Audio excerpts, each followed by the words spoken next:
Hey everybody, Jerome Maldonado, and welcome to Wednesday's Real Talk on Real Estate. We're going to talk about inflation today. We're going to talk about the 2022 inflation rate and whether it's better to fix and flip or build. And so one of the biggest problems right now that the world is facing is that people sit back and they're going, oh my God, do I buy something pre-existing, or has lumber prices and inflation got so carried away that I can't build anymore? Or do I just go to subject myself to the inflated prices of real estate and the crazy housing market that that is embarked upon us, right?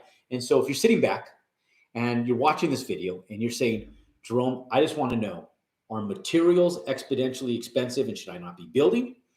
Or is real estate so expensive that I shouldn't be buying? Or should I not do either one of them? And what should I do? And so I'm going to explain to you guys what we do. I'm going to explain to you guys why. My name is Jerome Maldonado. For those of you guys who don't know me, don't know my story, I've been in real estate development, been building and construction since 1998. I have a long track record of residential projects where we buy land, build houses since the late 90s. We built out a lot of retail and office pre-recession of 2008. Then we got into the multifamily sector of development, and we still buy land, build houses, and build developments. And we're doing so not nationwide, but all over the West Coast, Southwest, and we do have some stuff, a little bit of stuff going on in the East Coast. But we own real estate all over the country. So, hence, we are immersed in this market, and I know people are sitting back wondering what to do. And so I'm going to go over some statistical numbers, and then I'm going to go over some factual stuff on how to embark on this. Inflation is real, and the appreciation of assets is real. And so if you guys haven't already invested in the real estate market, I'm sorry that you haven't, but guess what? It's never too late.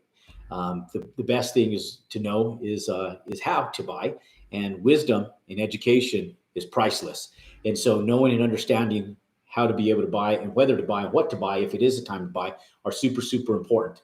So really cool information today. Now, just understand that we just hit one of the most inflated months since 1991, June of 1991. January 2022, inflation peaked at an all-time high of 5.4%. We haven't seen numbers like that since June of 1991. Highest numbers, highest peak since then. And so we have had one of the craziest years. Now, look at this year over year. If you go back and historically, you look at what has happened year over year from like the 1980s to today, you'll see that some years we see inflation as low as 0.1%.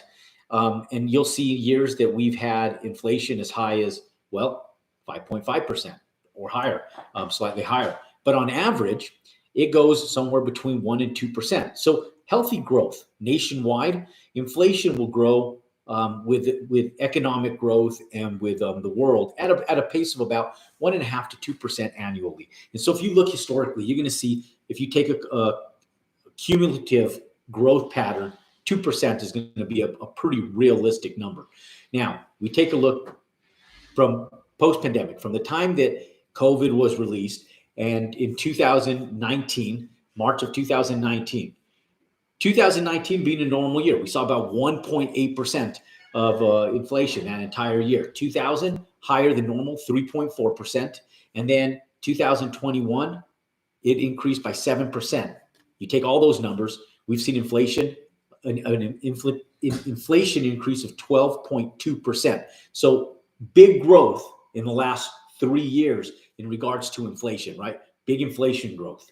And so we've seen things grow exponentially. You sit back going, Jerome, what the hell does this have to do with real estate and buying real estate? Well, here's the thing. What we're talking about today is whether you should buy old and do value add and do a fix and flip, like buying a house, renovating it, fixing it, flipping it for profit, or buying or going out and buying land, building a house. Or do you do value add, like with multifamily? Do you go out and buy a pre-existing asset and renovate it, keep it, hold it, sell it, or do you build it new? And we're doing all of the above, but we're actually building new. Now I'm going to explain this to you. And I just got off the phone with Kyle, one of my business partners in Phoenix, and we were talking about this morning. So ironically enough, we had this subject picked out for a couple weeks, but this was our topic of conversation this morning because he sat back, he called me up and he goes, Jerome, he goes, I'm a little concerned that because he's a syndicator, right? He's buying a lot of value add projects, but we're in partnership doing a lot of new builds together because I bring the construction experience and the new build experience to the table. So one of the things that he asked, he said, Jerome, what do you think about building compared to buying? Because right now buying is a little scary. Why? His first thing was he said, look, interest rates, yes, they're low, but as we all know, they're gonna climb, right? It's been publicized. The Federal Reserve has been talking about raising interest rates. We thought that they'd be as high as 5% by the end of 2021. We were fortunate enough that they weren't, and so now we're looking at getting as high as 4.5%, which is still substantially higher than we were in 2021, moving into 2022, and even where we sit right now, right? Prime is sitting right around 3%, give or take. And so we sit back, we look at these numbers. Now, multifamily is selling in prime markets for sub 3% cap rates in really prime markets. But on average, that stuff is selling for about 3.5% cap rates, which means that if you invest money into that project and you paid it off 100% in full, let's say you bought a $5 million building. On a $5 million building, you invest $5 million your own money, you're only going to make a 3.5% return on your money. Okay, that's your cash on cash return. That's what you'll make annually after you pay all expenses, after you pay all your debt. Now, that does not include the mortgage on that property. Okay, so when I say pay all your debt, pay all your fixed costs. I shouldn't say pay all your debt. Pay all your fixed costs. That's before you pay your debt. That's before you pay your interest. Now, so if you are at a 3.5% cap rate and your interest rate is 3.5%, you're at a 0% profitability on the bank's sector of their money. Now, if you put a 30% down payment, you'll make 3.5% on the 30% you put down on that property. Where the value is to fix it up, invest more money into fixing it up, push rents, increase rents, and then the property is worth more money. Then when you sell it, your internal rate of return, the money you make internally for making the asset appreciate in value based on rents, is where syndicators, general partners, limited partners in syndication models are making their money because they can't make it on their cash on cash return. So when you think about it, you invest in the stock market. I'm a dividend guy. If I invest in stocks in the stock market, I want dividends. What that means is no matter whether that stock goes up or down, the percentage of money that I have in there, the quantity of money I have in there, I make a percentage on that. Like when ExxonMobil had plummeted and then they started rising back up, they had first offered a 6% dividend. And so I bought some stock, not knowing that 2 days later it was going to be at 8%. So I went ahead and bought more. So I sat back and said, look, my cash on cash return is 8%, and I get to ride the wave up on that stock, right? And if I need to draw on that money, I can borrow against it at 6%. And then I can go out and leverage it to go make more money on my money. And last year we made like 19.5%, 20% return on investment in the stock market. And so when we draw on that money to go build assets, we're only paying 6% on it. So it's a win-win deal. So the problem with current value add projects and fix and flips is that there's no profitability in it. So what happens if the market does tank? Where is your safety net if the market plummets and you sit back and you're at a 3.5% cap rate? What do you go to, like negative numbers, right? That's where you start losing your ass. And so I sit back and I look at new construction. So people ask me, Jerome, why is it that you like buying land and building houses? Why is it that you like buying land and going out and building apartment complexes instead of just buying something pre-existing? That's why. Because right now the market is so inflated that it scares me to not know and have a crystal ball as to what the future is going to do. I need a bigger buffer. I'm a conservative guy. I've been buying real estate, selling real estate for over 25 years of my life, and I'm a pretty conservative guy. People sit back and go, Jerome, you can't be conservative. You've done hundreds of millions of dollars in revenue in real estate, and you have hundreds of millions of dollars holding. I'm conservative. Believe you me, when I sit back, I look at things. I just have a little more knowledge than the average Joe. So I sit back and I'm pushing forward a lot more aggressive than the average Joe. But I'll tell you guys that I'm conservative in the fact that I look at every single sector of the real estate market, construction, expenses, inflation, interest rates, all of that stuff. And all those internal factors are super, super, super important. So when I'm looking at this stuff, I sit back and go, okay, right now, buying land and building houses makes sense. Why? Well, according to the National Association of Realtors, there's only 1.38 million, less than 1.4 million homes for sale on the market and the multiple listings nationwide. And to just have an even market, like where it's not a seller's market, but it's not even a buyer's market, but it's just an even playing field where the tables are even, right? You're on a teeter-totter, and right now the teeter-totter is like this. This being the price of homes, and it being a seller's market. These are sellers. These are buyers. Well, please, please, please let me buy something, right? And then you want it to become an even market. Well, if you go just to become an even market, we need to be at 5 million homes just to become an even market.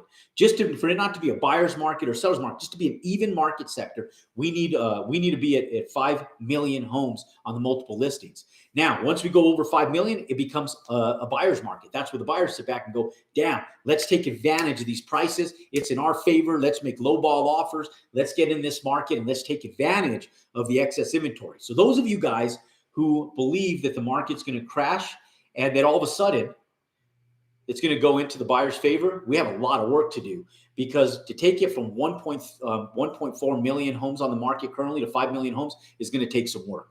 Now, things will change economically where interest rates rise, but I still believe that right now it makes way more sense to build homes as opposed to doing fix and flips. And the reason why is you sit back, you take an inflated product, right? Homes are up by 19.8% nationwide. That's according to the Case Shiller home prices, right? So Case Shiller, they set their standards nationally for home prices, and they do all the data research, and they're sitting back saying, look, guys, we are at 19.8% increase on home prices for the year of 2021. Now, that's the year over year. That's the year over year increase for 2021. There's cities like Phoenix that increased by 33%. There's cities like San Diego that year over year in 2021 saw increases of residential real estate in excess of 26%. There's places like Tampa that are in excess of 25%. And so you take the national average, and it's about 19.8%. Okay. Now you take a fix and flip model and you buy that house that's inflated by 20%. Let's call it a status quo 20%. Okay. And you sit back and go, okay, I'm going to add value to this house. I'm going to stick more money into this. So I'm going to buy inflated materials that since the pandemic has raised over 12%. And I'm going to stuff it in this asset. And I'm going to hope that we continue to see these increased values and I could sell it. And so thus far, it's been okay. You've been able to see some profitability in that. But on the average fix and flipper makes about $30,000 per home per flip. Okay. Now, I don't like that number. Here's why. Because I can go out and build new. And through our business model, if you're building homes in excess of $500,000 a year and you stay under $1 million, not a year, $500,000 per unit, per house, and you stay under $1 million, you can make a six-figure return, net profit on every single build if you follow our business model. Now, why would I go out and subject myself to a $30,000 profit with just as much risk, just as much liability, when I can go out and I can make a six-figure profit in excess of $100,000, being able to leverage this? Now, some people are sitting back going, well, Jerome, is inflation of materials affecting you? And so, yeah, it affects everybody, right? But when you look at the numbers, year over year, we only increased in 2021 by 7% inflation. Now that excludes food and energy costs, right? So minus food and energy costs, we're talking about raw goods and materials. We have an average of about 7% inflation, but our home prices year over year in 2021 nationwide went up 19.8%. So we're still in the positive by over 12%. So if housing prices are in a positive by over 12% over inflation, what makes more sense to you guys? What makes more sense to me to build?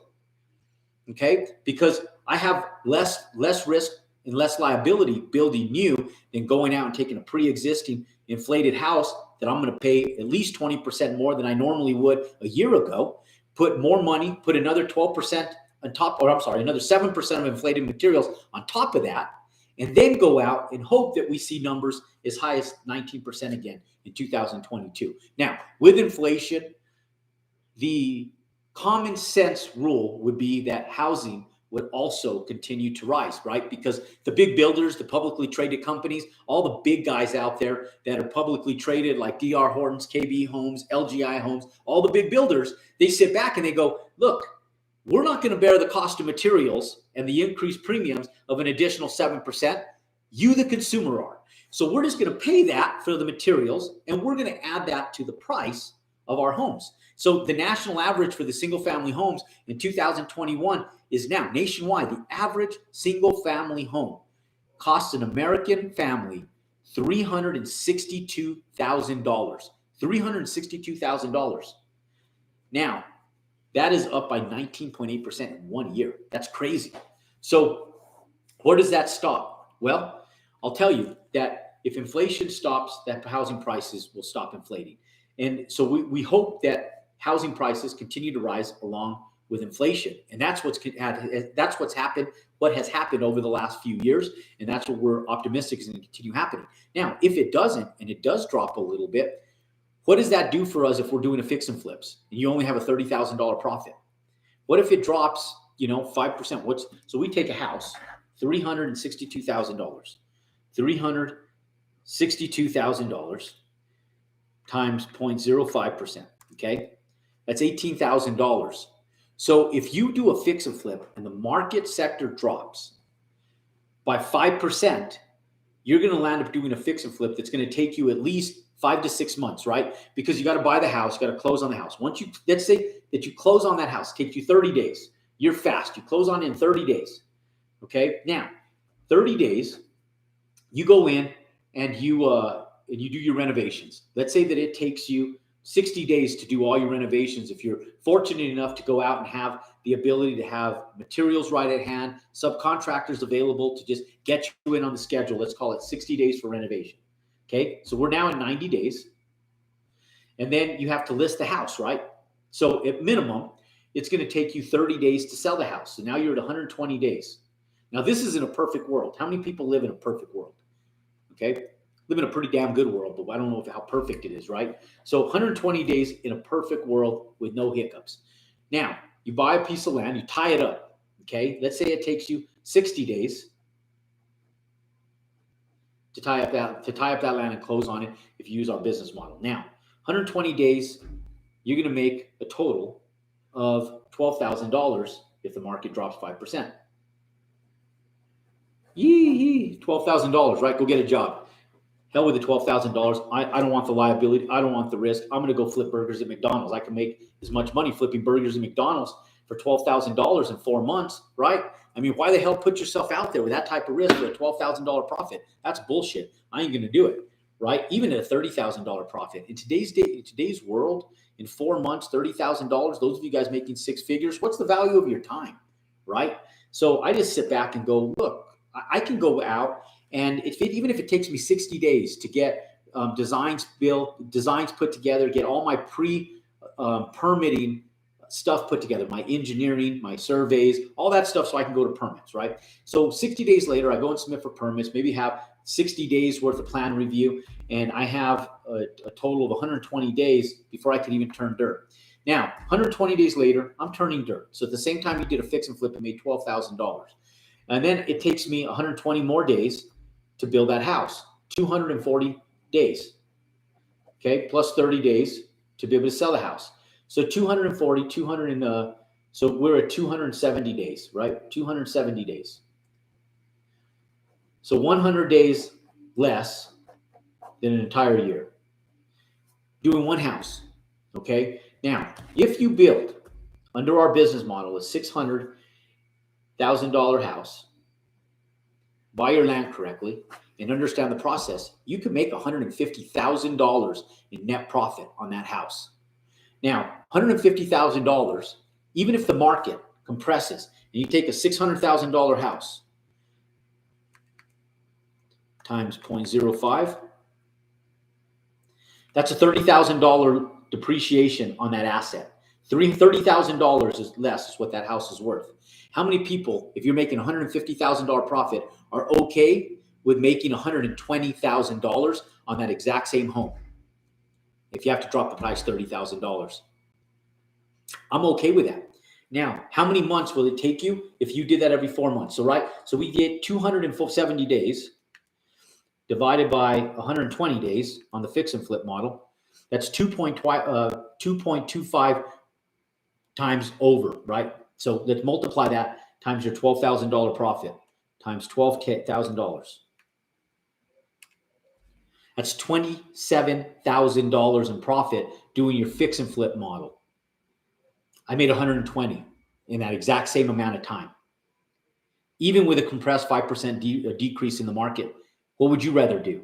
Make $120,000 or make $27,000? Heck, let's say that it even dropped even more and you only made $100,000. How many people are okay going out and generating an extra $100,000, building a $600,000 house in 270 days versus a $12,000 profit in 120 days doing a fix and flip? That's on a declining market. That's on a declining market. The chances are with a $600,000 purchase, you're going to make $150,000 to $160,000. And if prices continue to go up, you have an opportunity to make even more on that $600,000, because that $600,000 house may become a $650,000 house, or it might become a $570,000 house, and you might have to take a $30,000 hit, but you still make $120,000. Not too bad. I'd rather be building than buying land. I'd rather be buying land and building houses than buying fix and flips and subjecting myself to the market. Now, you want to look at the bigger picture, multifamily. I know that there's a ton of people out there that are multifamily gurus and just interested, right? Grant made multifamily sexy. It's a great asset class. I love the multifamily sector, but I'll tell you, do we continue building? Those of you guys are watching my stories, you guys are following our content, you guys see me doing stuff in Phoenix, you guys see me doing stuff in Washington State. I'm getting ready to do a 130 unit build here in New Mexico, and Kyle and I were talking about another piece of land that we're looking at developing in Phoenix, and so is Zach and I. So we should probably have about 500 doors that are going to go up over the next 3 years just in the Phoenix market. And then I'm flying out to Dallas here tomorrow to go take a look at some land up there and meet with a couple of brokers as well. So watch, follow me here. You take an asset that you buy 100 doors, okay? You buy 100 doors at a 3.5% cap rate. Okay, so you go in, let's say that 100 doors right now, let's say that thing is worth $180,000 a door based on rents, okay? Times 100. Keep it easy, right? That's $18 million. So $18 million is the value of that asset. Okay, now that's pretty inexpensive. That's a market that's not as aggressive as some of the primary great markets out there, but $18 million, 100 doors, right? And so 3.5% cap rate. You sit back and you go, I'm going to have to put 30% down on that. So $18 million times 0.30, okay? You're going to have to put $5.4 million down payment. Now, let's say you raise that capital, right? Your investors are only going to make 3.5% on their cash on cash return if you don't stabilize that property. Now, what if you do a value add to it and you can't pay them out for 6 months? They're going to make zero. They might end up making like 2.5% annually on their money because you spent 6 months renovating the property to be able to increase it. But let's say that you do take that up to like 7%. It's going to take 2 years to do that. But let's say that you do. And even if you take it up to 7% in 2 years, your average when you're coming into that thing, is you're only making 3.5% on your money. Now, you just put $5.4 million into that. Okay.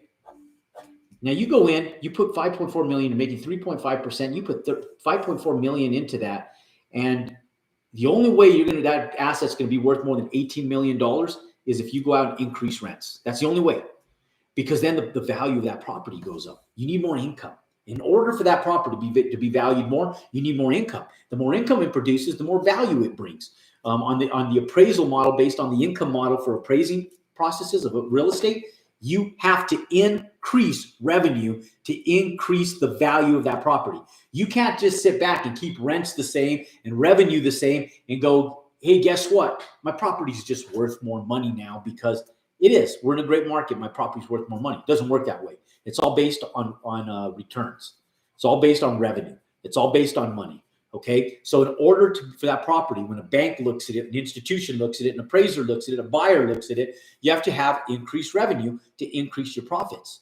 Okay. So in a perfect world, as it increases and goes up in cost, you have more value, right? It cost you $5.4 million. Now, here's what's happening in the multifamily sector when you build. So for those of you savvy investors that are sitting back doing syndications, listen up. You might want to change your business model after you guys hear this. You go in, you buy a piece of land. Let's say you pay for an overinflated piece of land at $20,000 per door, right? So, because that's about what it's costing now. We used to say $10,000 per door for raw land. That no longer exists in most markets. You can find it in secondary markets, but really tough to find in primary markets. But about $20,000 a door. You have 100 units at $20,000 a door. That's $2 million for the land. Okay, 100 units. Now, if you go out, you're the general contractor, or you do a 15% cost plus model, you could build that asset out for about $150 a square foot, vertical construction.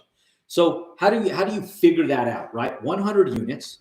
Most single bedroom units are 650 square feet. Most two bedroom units are about 850 square feet. So an average 750 square feet. So you take 100 units times 750 square feet.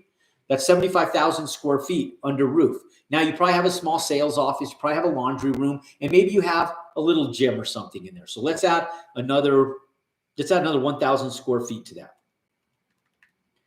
So you have 76,000 square feet. What does it cost to build? 76,000 square feet at $150 a square foot to build that asset out. Now I can build that for less money because we're in the business, right? But for most people, they can't build that out for that price. But $150 a square foot, unless you go hire like a class A builder that's building these big giant buildings, right? Now you're going to pay them over $200 a square foot. But if you follow our business model and you say, you know what, I can do a value add deal where a cost plus model where I pay these guys 15% cost of labor plus materials as a general contractor. These contractors are everywhere, ladies and gentlemen. You just haven't been introduced to them yet. You haven't learned where to find them, but I can teach you where to find them. I can teach you where they're at and how to get them to go in and bid this. Contractors like this model. Why? Because if inflation goes up on the traditional bid model, and if they bid the lumber too low, they may land up taking a $80,000 hit just on the lumber increase alone. Wouldn't you much rather have the developer pay the $80,000 in increased premiums on lumber and then make another 15% on top of that? I would as a builder. So look, you go out, because I was telling people you could build these out for $135,000 a square foot, $135 a square foot before the lumber prices got crazy in the last 6 months. And you could. Now, let's just say that it went up exponentially at $150 a square foot. 76,000 square feet times $150, right? Square foot. So that costs you $11.4 million to build. $11.4 million to build. And now you have $2 million in land. And you have some architects and professional fees that you're going to incur in there. Let's call it $500,000. So 0.5. Shoot, since we have 0.4, let's just call it 0.6. We'll make it a round number, right? Let's go higher. Our costs are higher. So you have $600,000 in professional services. Permits, impact fees, architects, engineers, survey companies, all that stuff is included there. $600K. That's pretty high for a 100-unit building, but let's call it that. $600K. So let's add these numbers up. You have 11.4 million plus 600,000. That's 12, 13, 14. $14 million. Now you have a brand new apartment complex. You can get maximum rents for this. So you sit back and you look at this. You might have just bought a value add property that's class C, maybe even is class B. And you're going out and you're picking up on a class B property. Let's say that you're going in and picking up $1,500 a month for a 2-bed and $1,200 a month for a 1-bedroom. For a 1-bed. Okay. Now this one's new. You could go in and charge $1,600 for a 1-bedroom. And you could charge about $2,000 for a 2-bedroom. Let's call it $1,900. Let's go on the lower end of the scale, right? We didn't do a lot of amenities for a 2-bed.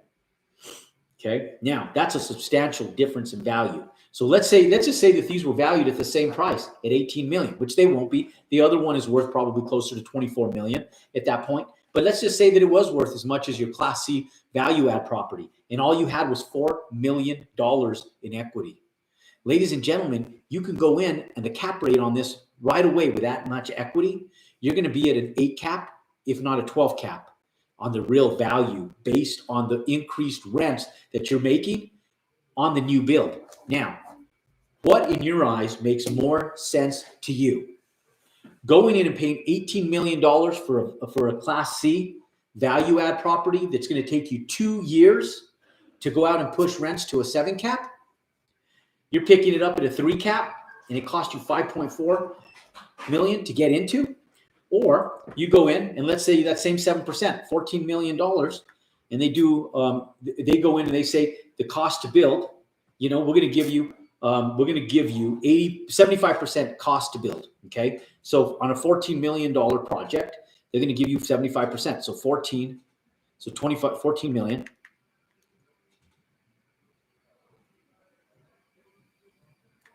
times 0.25, $3.5 million out of pocket. So you're $2 million less into the new build than you are into buying this asset, but yet you have $4 million of additional equity in this property. So now you have $4 million, $2.5 million less into it, and you're making way more money because you have a new build. What makes more sense to you? Ladies and gentlemen, I love buying land. I love building houses. I love buying land. I love building apartment complexes. Look, ladies and gentlemen, in spite of the increased inflation of goods, the inflation of real estate itself, the appreciation of real estate values themselves, the increased rent rates themselves have pushed real estate to a whole different level. And so we have some time. With only 18% of what needs to be on the market, 20% of what needs to be on the market right now, we need over 3.5 million homes built, ladies and gentlemen. We need a lot of rooftops. It's going to take a while. Even in a compressed market, there's still going to be a need for homes. So when you sit back and you evaluate the real numbers and you sit back and look at the real costs, there's still more win in building new than buying and fix and flipping. I'll tell you guys that hands down, we're going to continue buying land and building houses. We're going to continue buying land and building apartments until things shift. Once interest rates go up substantially and cap rates start to climb along with interest rates, because they're going to have to. You can't sell stuff at a 3.5% cap rate, ladies and gentlemen, and have 5% interest rates, because it's going to cost you money to service the debt. And so that's where the risk comes in on multifamilies. If you buy it at 3.5% and interest rates go up to 4.5%, you have to service 1% over what your cap rate is just to service your debt. You can't refinance. You have to hold it. You're not going to want to do a cash out refinance because the money's cost you too much money. The money you borrow cost you too much money to borrow against it by 1%. Because even 1%, when you look at an $18 million building, so you take 18 million and you came in with 5.4 million of that, so you still have $12.6 million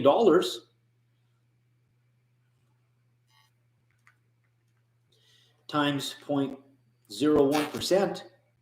Are you willing to go out every year and service $126,000 in interest on that 1%? Because that's the reality. If interest rates increase and cap rates stay low, you're going to be servicing. It's going to cost you. That's called trash can money. Trash can money. $126,000 a year in trash can money. If interest rates go up 1 point this year, and you land up buying a multifamily apartment complex at a 3.5% cap rate. If they go up to 4.5%, you are screwed. You're going to land up upside down in it, or just stuck in it. And as long as rents stay where they're at, you're in a good place. But you have to weather the storm. Now, you can't get out of there until the value of that goes up so much that you have the ability to refinance at a higher interest rate. That's where scarcity, that's where fear comes in. That's where I always tell people, you only lose when you can't hold, but you better be in a position to hold that asset for a while. Otherwise, you refinance out of that asset, it's going to cost you that every year in just interest alone. $126,000. I don't know about you guys, but I don't wake up in the morning to work for free. I wake up in the morning to go to work for a profit. And so when I see trash can money, that scares the shit out of me. I'd much rather go in, buy land, and build new. So ladies and gentlemen, the numbers still make sense to buy land, build homes, buy land, build apartments over buying, fix, and flip and value add properties. Go out to there, buy yourself some land. You guys want more information on how to work with our team? I'm documenting an entire process of buying land and building houses. I bought a lot for you guys to document the process. Go back in the link someplace in here. You're going to see a link either up above, down below, or on the sides. Click on that link and follow our first episode of Buy Land, Build Houses. We're on episode 7 now, but continue watching all of our YouTube content. If you like the content, give us a thumbs up. If you haven't already clicked and subscribed to our YouTube channel, do so. That way you're notified every time we have a new video about how to buy land and build houses. We're going through the entire process, the step-by-step process of absolutely every piece of buying land and building houses. Click and watch video number 1, episode number 1, and follow us through the entire process, building process of buying land and building houses, and go out and learn how you can make 6 figures as well. And ladies and gentlemen, go out and make it a great day. God bless, and keep compounding your success.